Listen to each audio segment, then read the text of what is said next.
Հայ առաքելական եկեղեցու նկատմամբ Ադրբեջանի եւ քաղաքացիական պայմանագրի համատեղ հարձակումը շատերից մեծ համոզմամբ հենց հիբրիդային պատերազմ է։ Եթե մայր աթոռի վրա Աստված մի արասցե ընկներ ադրբեջանական ռակետ, կլիներ մեծ ողբերգություն, կզոհվեին եպիսկոպոսներ, քահանաներ, եկեղեցին կզրկվեր հոգևոր սպասավորներից։ Հիմա էլ է եկեղեցին զրկվում հոգևոր սպասավորներից։ 4 սրբազան կալանքի տակ է։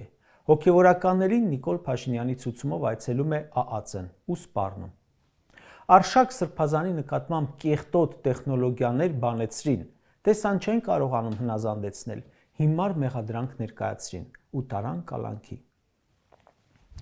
Մի 2 տարի առաջ զավեշտալի դեպք տեղի ունեցավ։ Ոստիկանության գնդապետը, որը այս իշխանության խիստ քննադատներից է, նաև քննադատում էր Նիկոլի դասընկեր ոստիկանապետին, սա կարգադրում է, որ որքան հնարավոր է վարկաբեկող մեղադրանքով ձերբակալեն։ Ու գիտեք, ինչ մեղադրանքով էին ձերբակալվել այդ գնդապետին։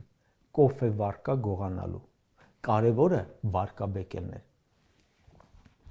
Հիմա Արշակ Սրբազանին կալանավորեցին թմրամիջոց ապօրինի իրացնելու մեղադրանքով, բայց մեղադրանքի էլ էությունը այլ է։